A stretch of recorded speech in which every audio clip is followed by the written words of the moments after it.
Dear compatriots, valiant people of Southern Cameroons, I greet you all. Today, I am breaking my silence once more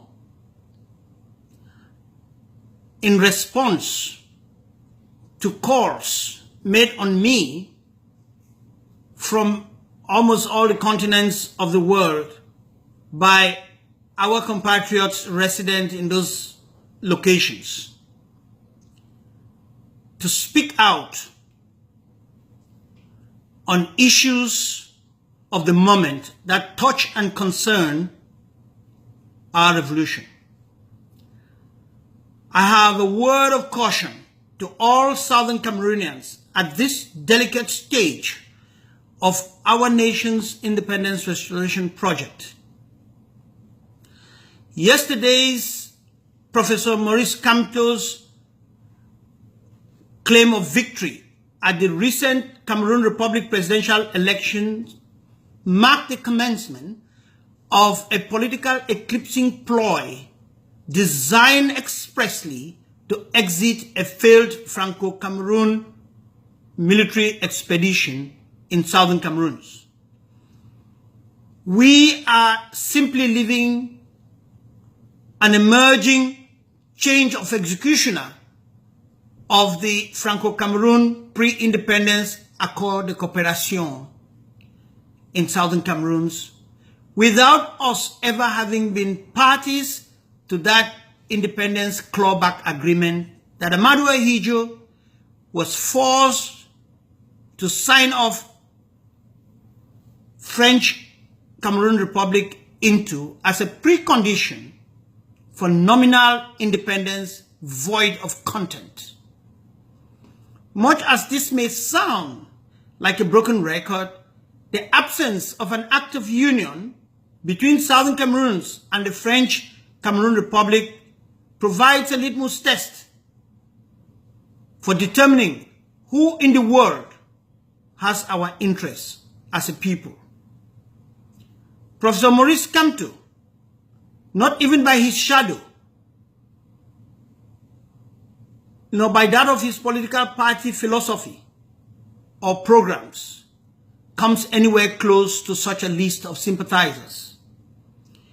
The outcome of the presidential election in the neighboring French Cameroon Republic, if it has any effect on our restoration project, it is a categorical negative in all its ramifications. Here are the reasons to put all Southern Cameroonians associated with the informed advocacy for restoration of Southern Cameroon's independence on guard. 1. Neither Professor Maurice Kamto nor his Mouvement pour la Renaissance du Cameroun, MRC, renounces the obnoxious neo-colonial Accord de Coopération between France and French Cameroon Republic, signed before the symbolic accession to independence on January 1, 1960 of that country. It is like a spouse that is infected with HIV who moves on without a contract of marriage to infect an unwilling mistress. That is unconscionable. It follows that Southern Cameroons, before and after 1961 till date, could never and should never contemplate a union with a practically non-independent nation like the French Cameroon Republic. This situation is not cured by a change of chief agent of the neo-colonial France from Mr. Paul Biya to Professor Maurice Kamto. 2. The Southern Cameroon's question, especially in the last over 2 years, has been the most important point of political discourse in the French Cameroon Republic and within the Gulf of Guinea. Mentioning it as the minimis in his victory speech betrays an alignment of Professor Maurice Kamto and his party's political philosophy against the Southern Cameroons and her independence restoration project in very clear terms. Prior to the election that took place on October 7, 2018, right up to Professor Maurice Kamto's claim of victory, he consistently and cunningly avoided addressing the Southern Cameroon's independence question in a satisfactory manner that a regular statesman would do. Not even the ugly genocide on Southern Cameroonians that has been going on over a year as of date tickled him to address it. His promise of compensation for loss of lives and reconstruction of burnt homes and more betray a minimization of the genocide and its consequences on the political psyche of Southern Cameroonians. It must be recalled that Professor Maurice Kamto was part of the team of legal experts who fabricated a facilitative lie before the Cameroon Republic versus Nigeria Land and Maritime Boundary case at the International Court of Justice, that Southern Cameroon was part of French Cameroon despite the absence of an act of union of the two states. 4. The above points come down scourging into my mind, as it should,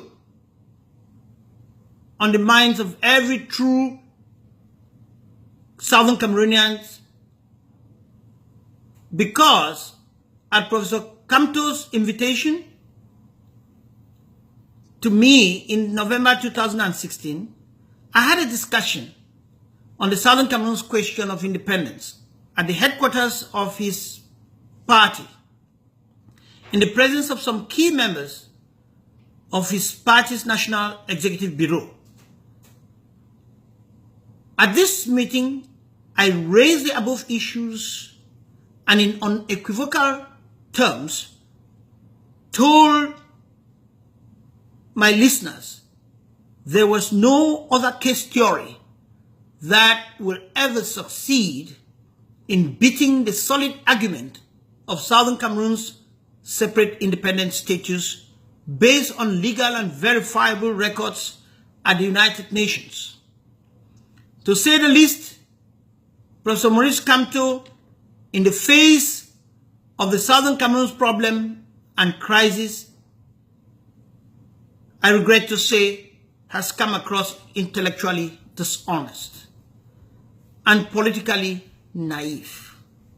This is sad for Southern Cameroons as it is for Africa as far as breaking the chains of colonialism is concerned. The zero statement on the abduction and incommunicado incarceration of the Southern Cameroon's leadership under Sisiku Julius Ayuk Tabe is Professor Kamto's loud statement that every Southern Cameroonian is expendable to France for temporary political power gains. In the light of the foregoing, few points that bring light to chase away the darkness being deliberately conjured up to blind Southern Cameroonians along their path to freedom, just when we are about to hit it, I suggest the following firm positions for Southern Cameroon's independence restoration project. A, we must collectively understand, watch out for, and avoid being blindfolded with contaminated wine in new French chalices. that is, Franco-Cameroon settled political perception of and agenda for Southern Cameroons as crafted and continually oiled and sustained by Anglo-French foreign interests in the Gulf of Guinea in general and in particular in the natural wealth of Southern Cameroons.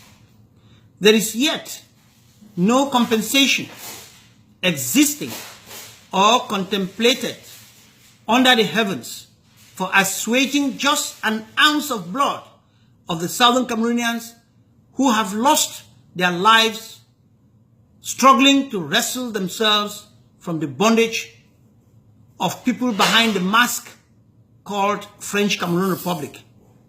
Compare the insult in Professor Maurice Kamto's proposal for Southern Cameroons and the lush conditions of exit for Mr. Paul Biya.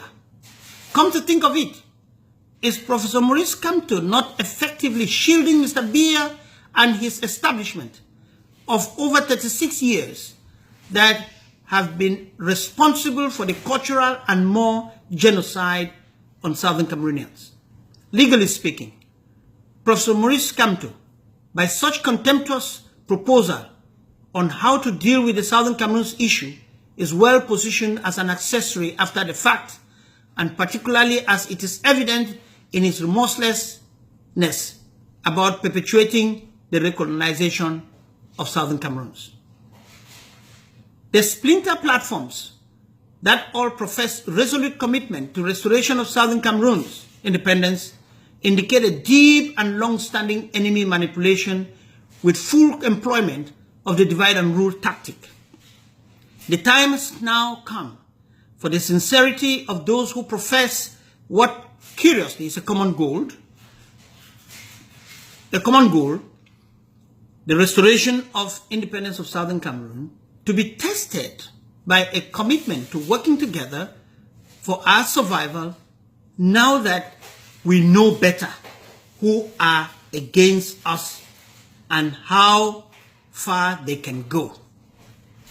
Two key events, the Professor Maurice Kamto and parties event and the developments henceforth in the French Republic of Cameroon and the alleged Southern Cameroon's Ambazonian invitation to speak for 4 minutes about our problem before the United Nations Fourth Committee, that is a committee on decolonization, are determinant national opportunities for Southern Cameroons propagated widely by the wreckage of President Sisiku Ayoktabe's cabinet of the Ambazonian interim government in exile.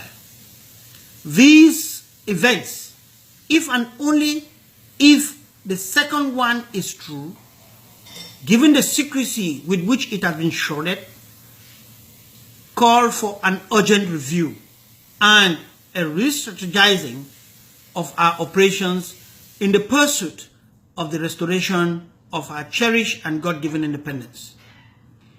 We are faced with obvious emergent realities that we need to address in order to overhaul our operational machinery for better productivity, both in quantity and quality.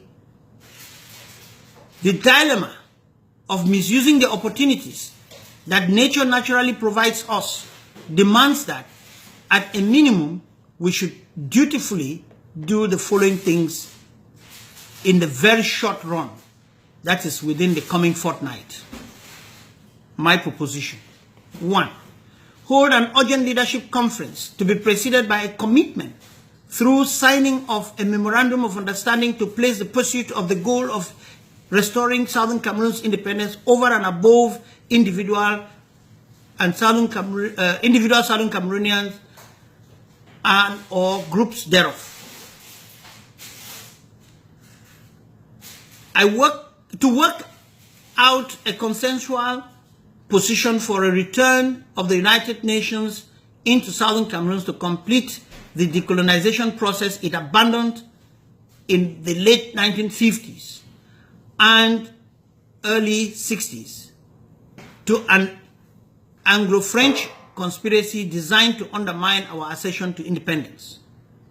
a message in the same form and content as we would then send to the 4th Committee for Decolonization of the United Nations, shall we equally send to the African Union as our firm and irreversible position. To unanimously insist on an international investigation of the genocide in southern Cameroon and the bringing of its perpetrators to justice. 4, to carefully plan, prepare, and enter into negotiations for a post-conflict settlement and solemn engagement for assurance of sustainable peaceful coexistence of the parties to the conflict. To put together various thematic joint committees or commissions to work with all leadership for the attainment of the goal of Southern Cameroon's independence without further delay. To develop a common strategic plan, putting Southern Cameroon's people as a supreme beneficiary of our common engagement and processes informed by our past experience, and allowing people with their varying competencies to execute where they are best at operating. 7, resolutely commit to stop competition for positions of rulers and seek more to organize and operate as one united people to an anointed leadership of the Southern Cameroon's people through selfless service. By facing up to the overt and covert enemies that we know now, in order to grasp and keep in full and in purity our right to self-determination. I particularly invite the Anglo-Saxon lawyers of private bars, those in the academia, and those in the industries and corporations to come together and contribute to the advocated review and reconstruction of the destiny of the people of Southern Cameroon, as much as I also extend this invitation to our other professionals. We welcome sympathizers, people from friendly nations who can contribute in reconstructing by hard intellectual input our roadmap to full independence. God bless Southern Cameroons. God bless a united and free Africa based on a mutual recognition, respect of one another, and conviviality. This is a proposition of Harmony Bobga Mbuton, President and CEO of Southern Cameroon's Bar Foundation, Incorporated. Thank you all for listening, and let's get to work. May God bless us.